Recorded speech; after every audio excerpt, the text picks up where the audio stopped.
Welcome everybody to the DC New 52 review. I want to thank you for tuning into this episode. I am your host, Pauly DC, and let's get into another one of these things. Today I will discuss Detective Comics Vol.1. It was titled Faces of Death with writing and art by Tony S. Daniel, and issues 1 to 7 were released between November 2011 and May of 2012. The very first edition of Detective Comics was released all the way back in March of 1937, but of course the Caped Crusader didn't appear until 2 years later in Detective Comics number 27, May 1939 by Bill Finger and Bob Kane. Since then, Batman Bruce Wayne has been the star of the series, with some of his most popular friends and foes debuting in its pages, leading into this iteration following in those same footsteps. Issue number 1 begins with some wonderful art featuring Batman traveling across Gotham rooftops pursuing a case involving none other than the Joker, who is seen first stabbing some large minion in a meat mask while being naked, which was just as uncomfortable for me to just say as it was for you to hear. So let me just also say, before a bite from the Joker has him biting the dust, there's a quick mention of the Dollmaker. Also, Batman states that Joker has killed 114 people over the 6 years of the New 52 times, which seemed kinda low.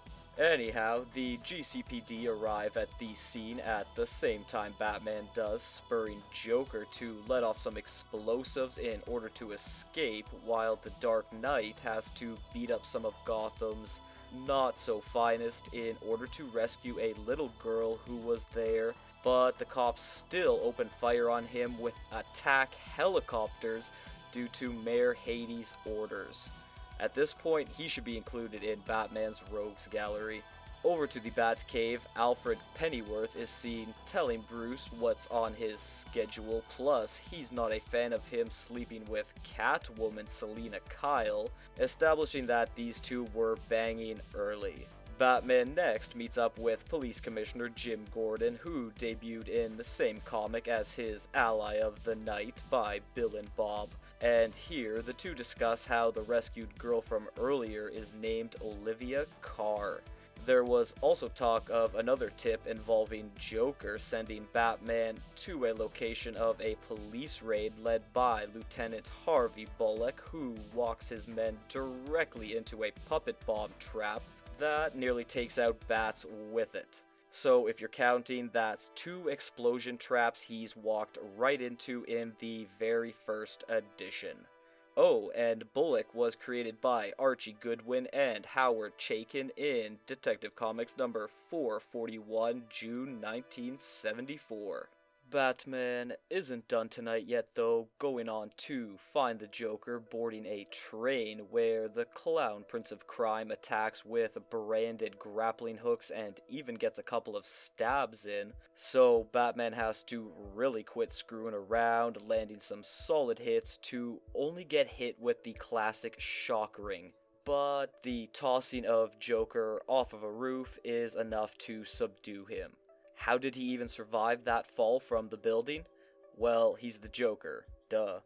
And if you're thinking him being caught so quick was odd, well, you're onto something, because Joker is sent to Arkham Asylum, where the owner, Jeremiah Arkham, who arrived in Batman Shadow of the Bat number 1, 1992 by Alan Grant and Norm Brayfogle, does his usual creepy thing before we find out Joker wanted to be where he is in order for someone called the Dollmaker to skin his friggin' face off. We won't be seeing the Joker again for a bit after this, so I'll mention that he made his debut in Batman number 1, April 1940 by Bill, Bob, and Jerry Robinson. Issue number 2 starts at Wayne Enterprises as Bruce Wayne meets a future business partner who is seen much more in Volume 2. The fit Hugh Martyr and Bruce's assistant Wendy is also seen telling him that his current girlfriend, reporter Charlotte Rivers, is waiting, so he goes on to see her looking quite lascivious in order to take care of some important business in his office, which carries on into the evening. Of course, Batman has gotten word of Joker losing his face, and I just love these double-page spreads by this art team.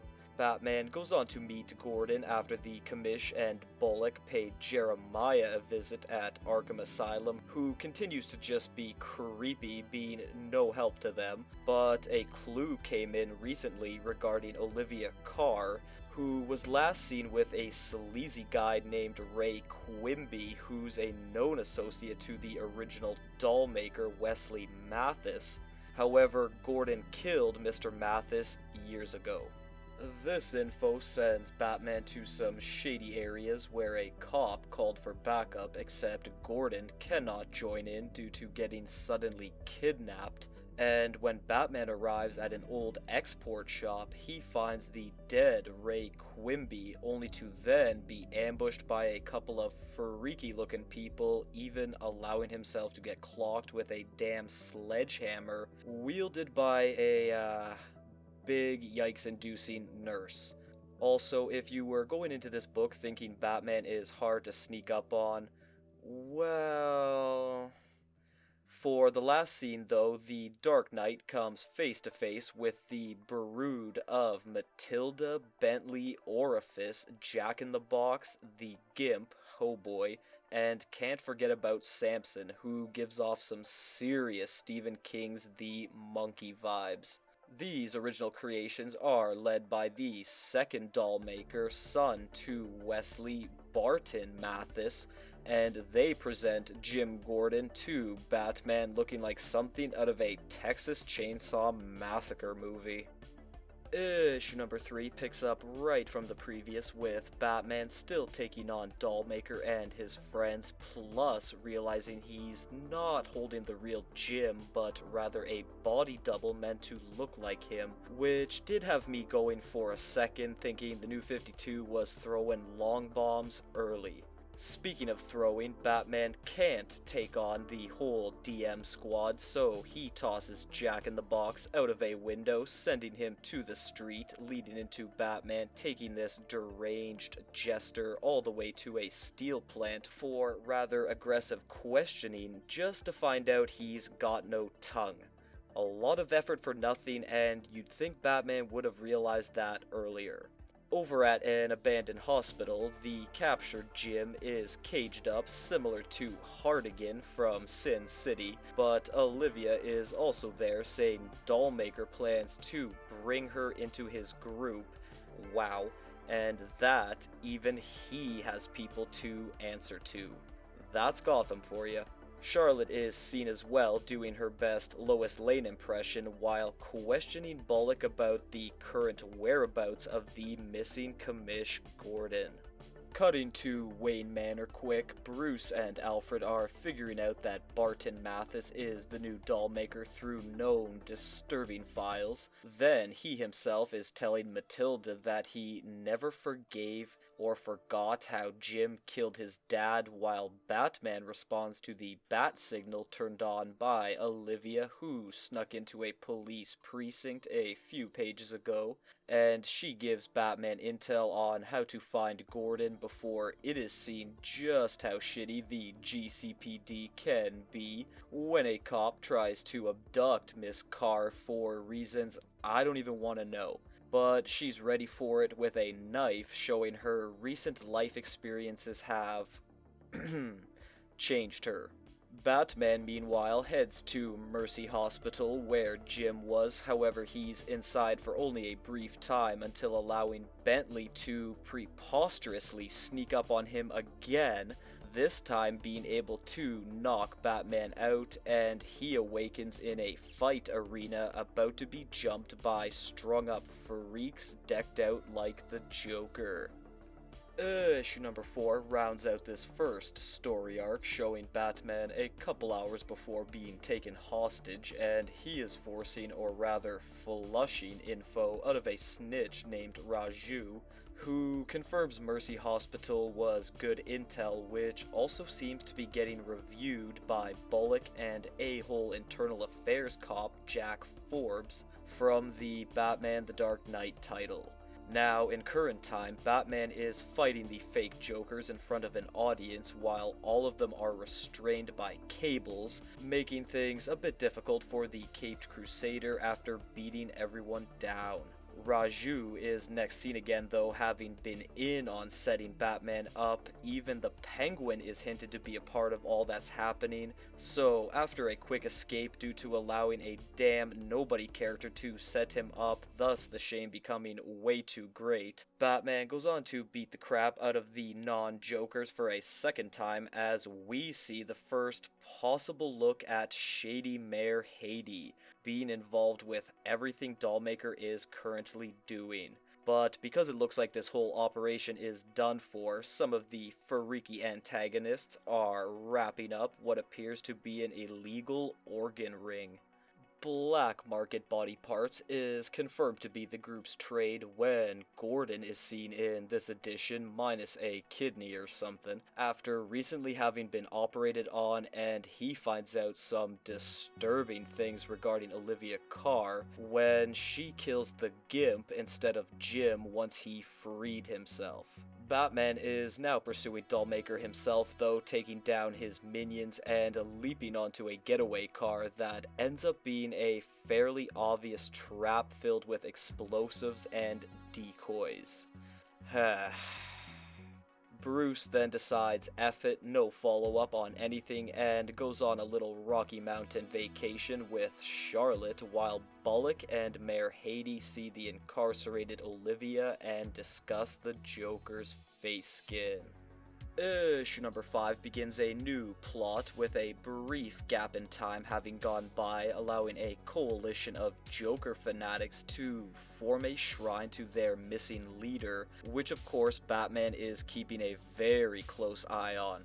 For now though, the Dark Knight is on a case involving stolen chemicals, and he's following the trail of gang leader Axel Bellamy, who is meeting up with Russian criminal Boris Gorky. Except both men are all of a sudden whacked by an unknown person in clown gear, going on to use the late night Joker fan party to their advantage, blending in while Batman tries to chase but has to fight his way through the crowd, losing his target in the process near a shoreline. But a clue is left behind, which is a gambling chip to the Penguin's Iceberg Casino. A tough place to get into, which is why the person now out of clown gear steals a VIP card from gross-looking crime boss Mr. Mosaic at gunpoint.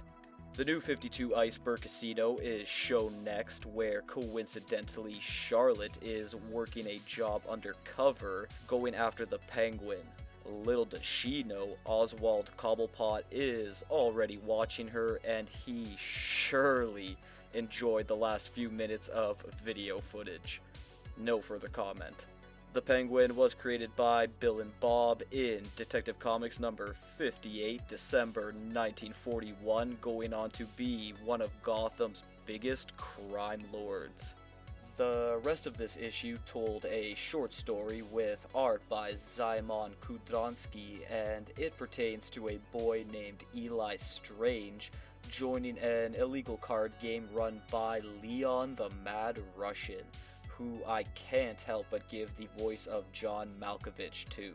Eli goes on to clean house until being caught as a cheat. However, before getting his ass whooped, it's revealed that Catwoman Selina Kyle is a partner to him, and she proceeds to rip off the entire game, stealing and clawing everything, while father to Eli, another Batman rogue, Hugo Strange, created by Bob and Bill in Detective Comics number 36, February 1940, watches everything. What does this story have to do with anything else in this entire book, you may ask? I don't know, and I don't care. Issue number 6 introduces two new characters early. There's face-changing Jack Snakeskin Houston, along with maybe an L Driver-inspired lady named Jill Hampton. And as these partners are shown to be in a abusively eyebrow-lowering relationship, a quick origin on Jack is seen while it is made apparent that Jill was the assassin last issue and the thief of the Iceberg Casino gold card due to these two having vendettas with Penguin. Batman is now looking into who he went after the previous night, taking him to some flophouse only to find his old pal Raju dead. So after some more intel from Alfred, Batman takes off, but not before getting the scumbag owner of the place to blow his own foot off with a shotgun. A tad overzealous, but alright. Over to the Iceberg Casino, Charlotte is seen in disguise until being snuck up on by Jill. No fighting though, because these two are long-lost sisters. I guess if you gave Jill her other eye back, I could maybe see the resemblance.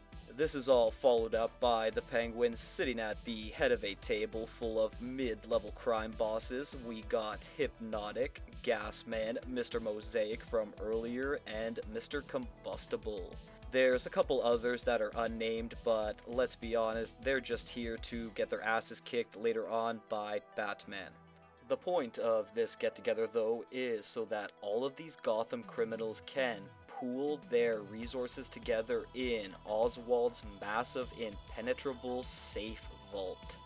Back to Batman, he's still on his mystery person case after getting Jill Hampton's name earlier. Don't have to look much further, but he does anyway, tracking down bomb distributor Nicholas Pogg, and once in the middle of questioning his goon associate Smitty, the two find Mr. Pogg chopped up into pieces along with all of his bomb tech being missing. And if you notice, he's also got a shuriken in the eye like Gorky got as well, meaning Jill now has access to dangerous chemicals and explosives. This woman is absolutely insane. Moving on, the Penguin is officially opening his new casino and lounge in extravagant fashion, with Jack, Jill, Charlotte, and even Bruce Wayne attending all around the same time. Also, that vampire comment with Batman and Alfred as they're sailing up to the iceberg pertains to iVampire Vol.1. Finishing on Charlotte, she's snooping around the iceberg until Snakeskin sneaks up on her with a knife, resulting in multiple stabbings before Batman leaps in to help, and he beats the piss out of Jack, but winds up getting trapped again, this time in some ice pit. But he had a reason this time. He was protecting Charlotte and lost focus. Whatever. Issue number 7 concludes this book with Snakeskin getting beaten up again, but by Jill this time because of him trying to kill Charlotte. Well, you were trying to shank her with a broken bottle not so long ago, Jill. However, their plans must continue, so they make up and make out quick, yeesh, before Jill then gives Jack a special pistol that he is to use soon. Batman, meanwhile, faces down the biggest ice shredder he's ever seen and has an unconscious Charlotte with him, which looks like a really hard situation to escape from, but thanks to Alfred sticking around in Gotham Bay and launching a random bat submarine inside the conveniently not deep location of the Iceberg Casino, this frees Batman and Miss Rivers. Okay. Anyway, Penguin and the other villains seem to be becoming aware that something big is going down on the premises as Alfred helps give medical attention to Charlotte and Batman crunches his clues pertaining why things are happening at this location. A bit late for that, wouldn't you say? Jill is next seen having tech or even a meta power in her hand that can unlock anything, showing that ability on Penguin's safe, And as she does this, Snakeskin attempts to whack Oswald, only to find out he's been set up as a patsy assassin when the gun Jill gave him blows apart, incapacitating him. Batman has now deduced that Mr. Houston will also be blamed for an explosive attack on the grounds that Jill is caught setting up below, kicking off a short fight after confronting her, saying she's Mayor Hades' forgotten daughter. But the ragtag team of villains have also joined in now, ready to kill Jill for what she plans, meaning Batman has to fight all of them while trying to explain that their deaths were meant to be a part of the explosion, leaving their net worths with Penguin. A great way to show Cobblepot is more of a calculating, intricate planning type over brute force, because in the last scene, Jilly is actually working with him, having orchestrated the whole thing. Obviously, he then plans to double-cross her, ordering his bodyguard Lark to shoot Jill. However, Batman interrupts, knocking out Lady Lark, and Oswald immediately shows us why umbrella cannon guns coupled with structures made out of ice are highly impractical and horribly advantageous in combat. The man literally takes himself out. Jill is then finally seen in prison, where Mr. Mosaic stops by first, followed by a lawyer who's really Snakeskin, sent there by the Penguin. Goodbye, Miss Hampton. Alright. The plot for this one was intense, graphic, it had genuine horror elements, riveting action notes, fascinating new characters such as the Dollmaker group, who definitely needed more development. Jill Hampton had a bit of a neo-noir thing going on, but fit the Gotham aesthetic, and the whole Penguin mystery at the end was well layered, however not hard to understand, and the Joker face skin thing was setting up something huge. For the dialogue, to be frank, there's not much to rave about. Tony Daniel writes Batman more edgy and hardcore than cunning and cutting edge, but the other characters were the highlights here. Jill, Kamish Gordon, Olivia, they kept the script intriguing. If I was to give one comment on it, I would say with all the Batman titles and the stories he would appear in, it's just difficult to kind of pinpoint how he would truly speak with so many writers taking him on. Ending with art, I have 100% good things to say. The character renditions in particular, the ladies are top-notch, the Dollmaker gang was eye-widening, the various spots of Gotham were some of the best, and there should be zero debate that this art team draws a magnificent Batman. That's gonna wrap up this review for today though, and if you've watched until the end here, I want to personally thank you for that, and to please like, share, and subscribe. Please follow me on all my social media platforms, and to please join me next time for more DC New 52 content.